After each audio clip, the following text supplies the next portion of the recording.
Hello मेरे प्यारे बच्चों, मैं रोहित कुमार आपके अपने YouTube चैनल मदर क्लासेस में सभी प्यारे बच्चों का स्वागत करता हूं। जैसा कि आप लोगों को पता है, मैं कक्षा 10 का इकोनॉमिक्स पढ़ा रहा हूं और आज इकोनॉमिक्स में मैं मेरे प्यारे बच्चों आज पढ़ाने जा रहा हूं अर्थशास्त्र का चैप्टर नंबर 2। मेरा पहला लेक्चर खत्म हो चुका है, आज चैप्टर नंबर 2 है। इस चैप्टर नंबर 2 में मैं राज्य एवं राष्ट्र की आय के बारे में पढ़ाऊंगा। राज्य एवं राष्ट्र की आय के बारे में पढ़ाऊंगा। कुछ कुछ मोटी बातें मैं यहाँ पे लिख दिया हूं, उसके बाद की बातें मैं आपको क्या करूंगा बताते चलूंगा। कुछ अर्थशास्त्री भी हैं जिनकी परिभाषा को भी मैं क्या करूंगा यहाँ पे देते चलूंगा। चलिए हम आय जानते हैं, इनकम किसे कहते हैं। ध्यान से सुनिए। आपके घर में मान लिया जाए पिताजी हैं, भैया हैं, चाचा हैं, कोई भी है, सब मिलकर के जो कमाते हैं और उस कमाए हुए पैसे को आपके घर में जो लाते हैं, हम कह देते हैं कि हाँ सर, यही क्या है, हमारे यहाँ आने वाला आय है। तो उसी प्रकार से भारत की जब हम बात करें, किसी देश या राज्य या घर में की बात करें, जो श्रमिक द्वारा, श्रमिक मतलब होता है जो हम काम करके लाते हैं, उसके द्वारा जो क्या मिलता है, हमें पैसा मिलता हो, उसे ही हम क्या कहते हैं, आय कहते हैं। समझ में आया मेरे प्यारे बच्चों?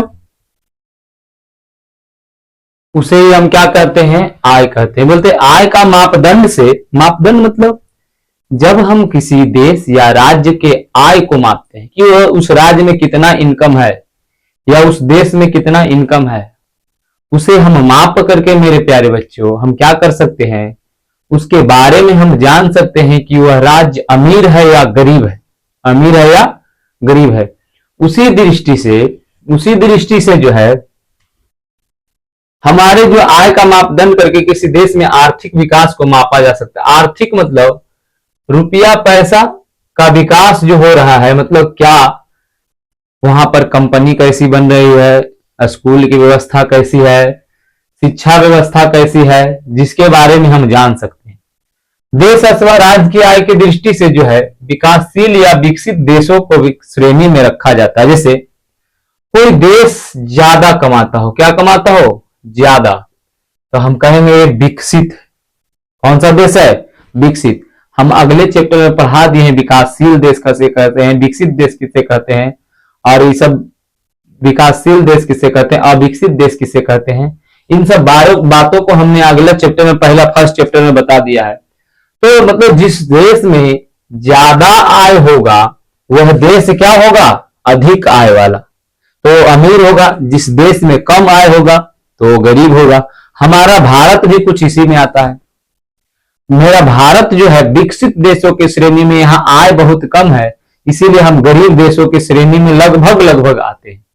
तो बोलना आपको लगता होगा सर कि अमीर कौन है, तो देखिए बाबू, हमने लिख दिया भारत की दृष्टि से यहाँ पर विश्व में सबसे ज्यादा आय वाला देश कौन है, अमेरिका, दूसरा जापान, ईटीसी, चाइना भी आता है इसमें। कौन आता है इसमें, चाइना भी आता है।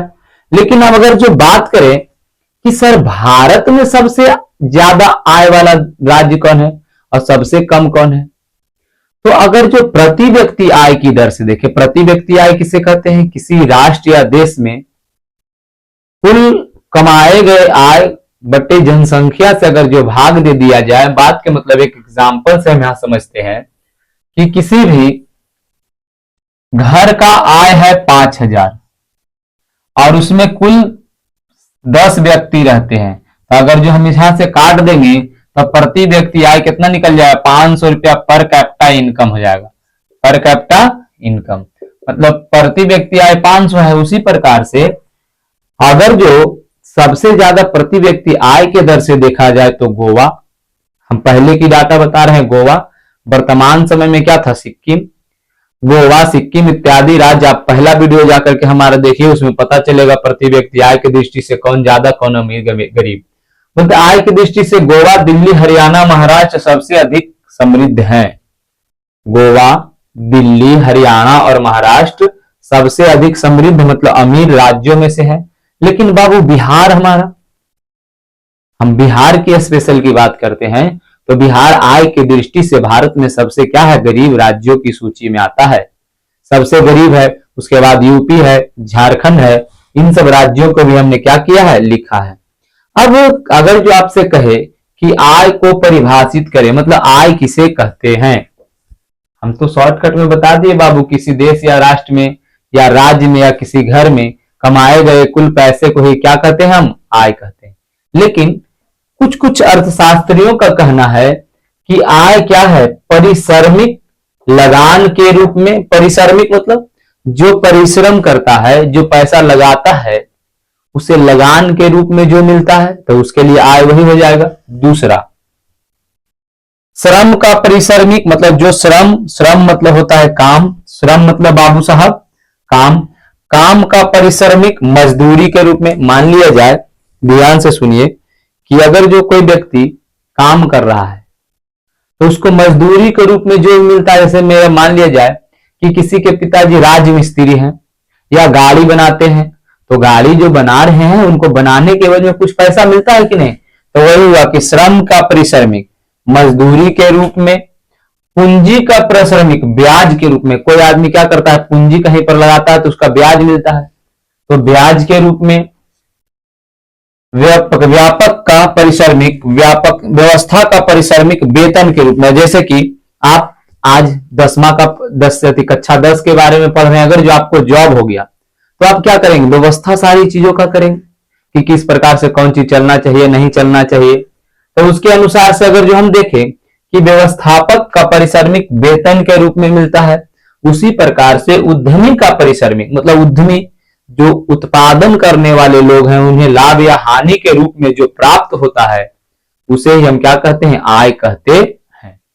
आगे आते हैं, बिहार का इनकम क्या है बाबू साहब।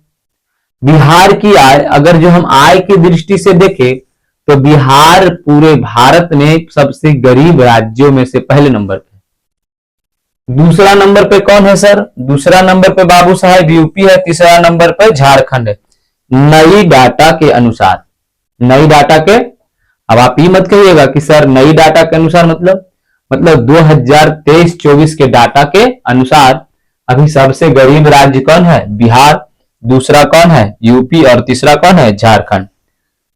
मेरे प्यारे बच्चों, यहां पर आप क्या कर लीजिए, मैं थोड़ा सा हटता हूं, आप स्क्रीनशॉट लीजिए, मैं यहां पर तुरंत इसे मिटा के, और एक वैज्ञानिक है जिनके बारे में मैं बताऊंगा। अगर जो हो गया है तो मैं इसे मिटाता हूं और आपको बताता हूं कि कौन सा वैज्ञानिक क्या बोले हैं। चलिए मैं बात करता हूं, एक वैज्ञानिक है रैगनर फ्रिंच। कौन वैज्ञानिक है, सॉरी रैगनर फ्रिंच ने, रैगनर नक्स नाम के एक वैज्ञानिक है।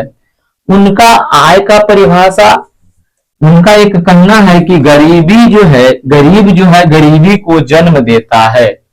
कारण सुनिए क्यों ऐसा उन्होंने कहा। कहने का कारण उनका कुछ ऐसा है, उनका मानना है कि जो लोग गरीब होते हैं वो अशिक्षित होते हैं। जो गरीब होते हैं वो क्या होते हैं, अशिक्षित होते हैं। सॉरी शायद क्या चला गया जी। बोलता है रैगनर नक्स जो है, इनका मानना है कि गरीबी को जन्म देता है। पहला ऑब्जेक्टिव क्वेश्चन आपसे बनेगा कि किस व्यक्ति ने यह कहा था कि गरीबी को जन्म देता है, गरीबी को जन्म देता है, तो आप आंसर लगाएंगे रैगनर नक्स।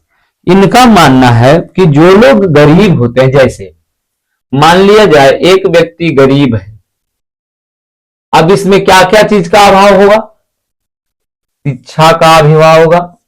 पहला नंबर क्या होगा, शिक्षा का अभाव होगा। आगे जब शिक्षा का अभाव होगा मेरे प्यारे बच्चों, तो इनका जन्म दर अधिक होगा, इनका जन्म दर अधिक होगा। दर मतलब होता है रेट, जन्म रेट क्या होगा, अधिक होगा।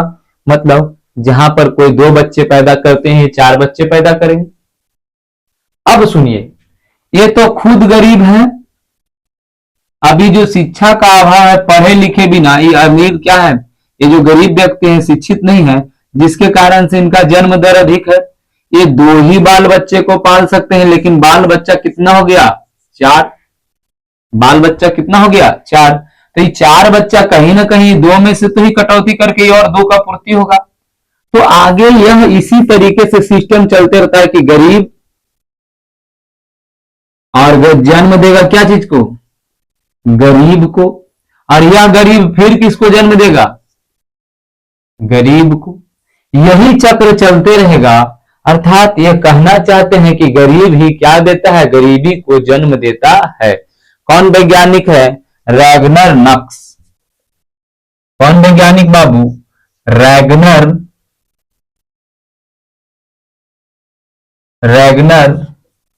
नक्स का कहना है कि क्या देता है, गरीबी गरीबी को जन्म देता है। इनका कहना है गरीबी गरीबी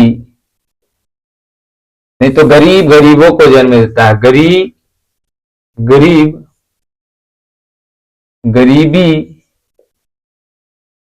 को क्या देता है, जन्म देता है। जिसका कारण क्या है, इन्होंने कैसे कहा है, कारण है शिक्षा का अभाव, शिक्षा का अभाव। पहला कारण क्या बनता है, शिक्षा का अभाव। आगे है, जिसके शिक्षा का अभाव होता है तो शिक्षा के अभाव के कारण अधिक जन्म दर, अधिक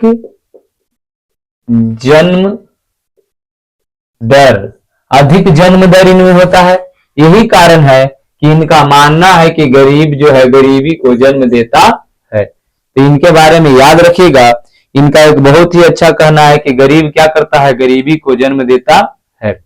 चलिए मेरे प्यारे दोस्त, मैं आगे फिर इसके बाद पर जो पढ़ाने जा रहा हूं, कहते हैं भारत में कुल कितने राज्य हैं। आपको पता होगा, यह जो मेरे प्यारा सा भारत है, यह जो मेरा मान लेते हैं, जो मेरा प्यारा सा भारत है, इसमें टोटल वर्तमान समय आज तारीख कितना हो गया, मान लीजिए 2025 में कुल 28 राज्य और 8 केंद्र शासित प्रदेश हैं। कितना राज्य बाबू, 28 राज्य और 8 केंद्र शासित प्रदेश हैं। इस 28 राज्यों में सबसे ज्यादा अमीर कौन है, सबसे ज्यादा अमीर कौन है, इसके बारे में तो हम जानेंगे। चलिए, तो ये जो 28 राज्य है, ये 28 राज्य और 8 केंद्र शासित प्रदेश हैं, जिसमें से भारत में जो सबसे अमीर राज्य है बालक, जो सबसे क्या है, अमीर राज्य है, उस राज्यों में से सबसे ज्यादा अगर जो बोला जाए प्रति व्यक्ति आय के अनुसार, तो सबसे ज्यादा प्रति व्यक्ति आय के अनुसार से गोवा पहले स्थान पे आता है। लेकिन हम अगला चैप्टर में बताए हैं सिक्किम, क्या है, सिक्किम, और दूसरा नंबर पे आता है दिल्ली। क्योंकि नए डाटा के अनुसार से ही सही है, पुराने डाटा के अनुसार से बाबू ये सही, आपके बुक के अनुसार से गोवा सही है, लेकिन नए डाटा के अनुसार से कौन सही है, दिल्ली।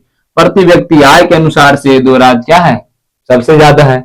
लेकिन हम बात करें अपना प्यारा बिहार, क्या बात करें, प्यारा बिहार, तो बिहार में सबसे ज्यादा प्रति व्यक्ति आय वाला जो राज्य जिला है वो है पटना, अपनी जो राजधानी है पटना, और सबसे कम मतलब सबसे ज्यादा आय वाला पटना और सबसे कम वाला है शिवहर।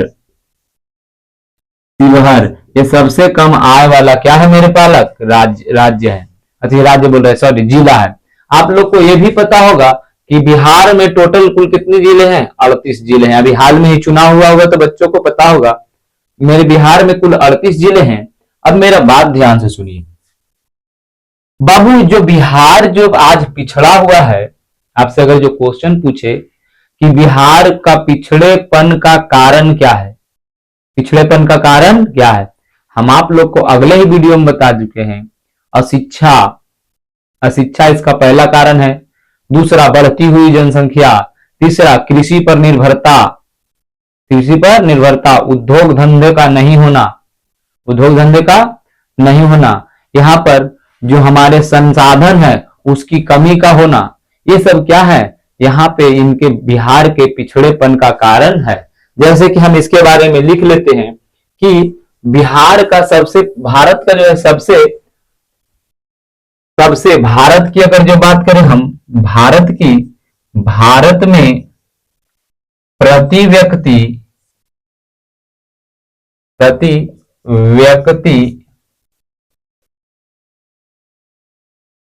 व्यक्ति सबसे अधिक आय वाला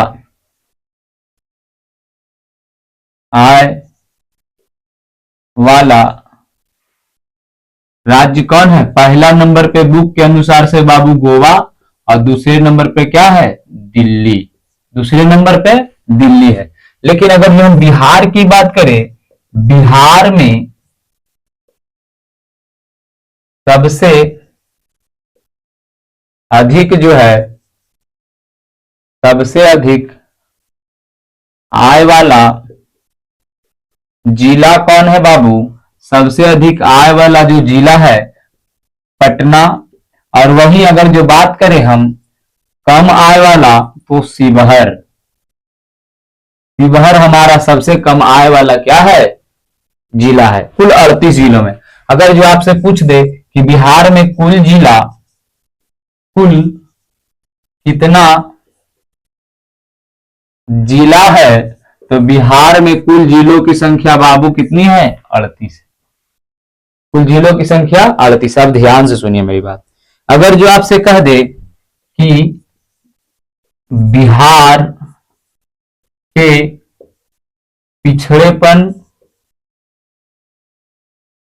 पिछड़ेपन या कम आय का कारण क्या है? तो ध्यान से सुनिए। पहला कारण आप लोग लिखेंगे अशिक्षा।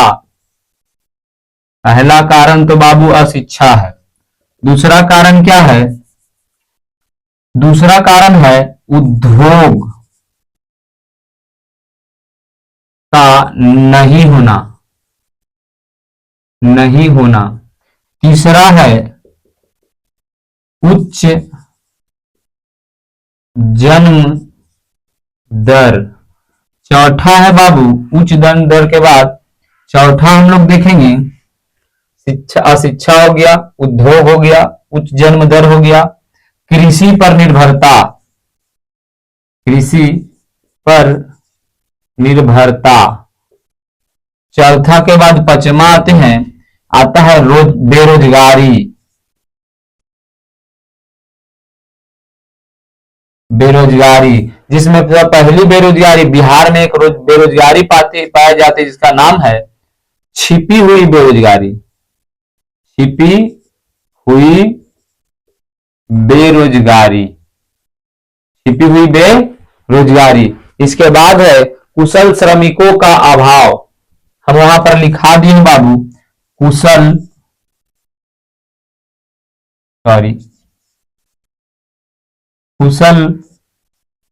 श्रमिक का अभाव।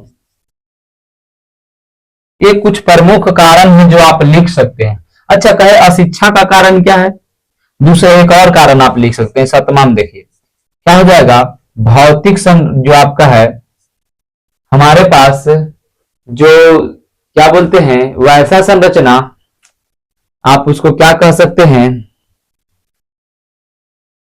अवसंरचना की कमी है। अवसंरचना की कमी।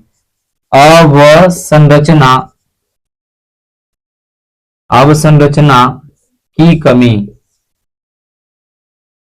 अवसंरचना की कमी। ये सब क्या है बाबू? ये हमारे बिहार में पिछड़ेपन का क्या है? कारण है या कम है। देखिए अशिक्षा क्यों है? पहले से हम लोग पढ़े लिखे नहीं, उद्योग धंधा यहाँ पे नहीं, उच्च जन्म दर है। किसी एक का अगर जो देखा जाए किसी एक घर में, तो किसी को 5 बुतरू है तो किसी को 7 बच्चा है। इस प्रकार से हम लोग कृषि पर निर्भर हैं। ज्यादातर बिहार की जो जनसंख्या है क्या करती है? कृषि करती है।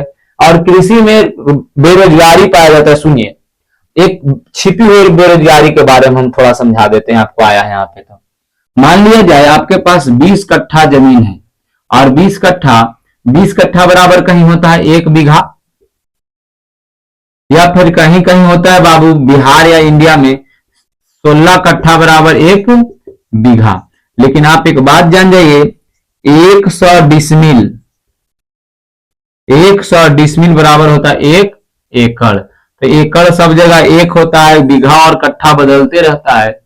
तो ये बात आप सुनिए, मान लिया जाए आपके पास 1 एकड़ जमीन है, इसमें 3 आदमी मिलकर खेती कर सकते हैं। 3 आदमी मिलकर के खेती करते हैं और 3 आदमी मिलकर के खेती करते हैं तो टोटल 100 एकड़ में 500 केजी अनाज उपजाते हैं। कितना केजी बाबू? 500। लेकिन यही 3 जगह पे 7 आदमी खेती कर रहे हैं। कितना आदमी? 7। 4 आदमी इसमें अतिरिक्त लगा और ये 7 आदमी मिल करके भी कितना उपजा पा रहे हैं? 500 केजी। तो बताइए 4 आदमी झूठ मूठ का नहीं काम में लगा हुआ है, लग रहा है कि सब कोई काम नहीं कर रहा है सातों, लेकिन काम मुख्यतः कितना का है? 3 गो का।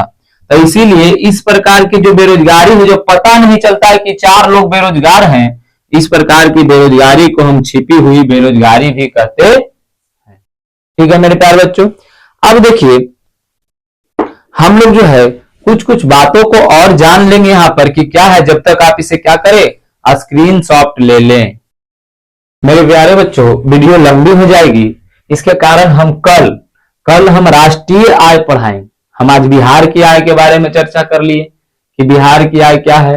बिहार के अगर जो आपसे क्वेश्चन कहे बिहार की आय से आप क्या समझते हैं, तो आप आंसर देंगे पूरे बिहार वासियों द्वारा कमाए गए कुल आय को ही हम क्या कहते हैं? बिहार की आय कहते हैं। ऐसा पहला हो सकता है शॉर्टकट में। दूसरा आप कह सकते हैं बिहार की आय से आप क्या समझते हैं? बिहार में उत्पादित कुल सेवा एवं वस्तुओं के मूल्य को, कुल सेवा एवं वस्तुओं के मूल्य के योग को हम क्या कहते हैं? बिहार का आय कहते हैं। यहां तक में हम कल पढ़ाएंगे राष्ट्रीय आय। राष्ट्रीय आय, एक बात आप जान जाइए बउआ, हम यहां पे नहीं लिखे हैं, किसी भी देश के, हम लोग का भारत के जो देश के आय का आकलन करता है CSO, केंद्रीय सांख्यिकी संगठन, केंद्रीय सांख्यिकी संगठन। CSO जो है याद रखिएगा, इसको कहेगा भारत में आय का आकलन कौन सी संस्था करती है? तो CSO, केंद्रीय सांख्यिकी संगठन।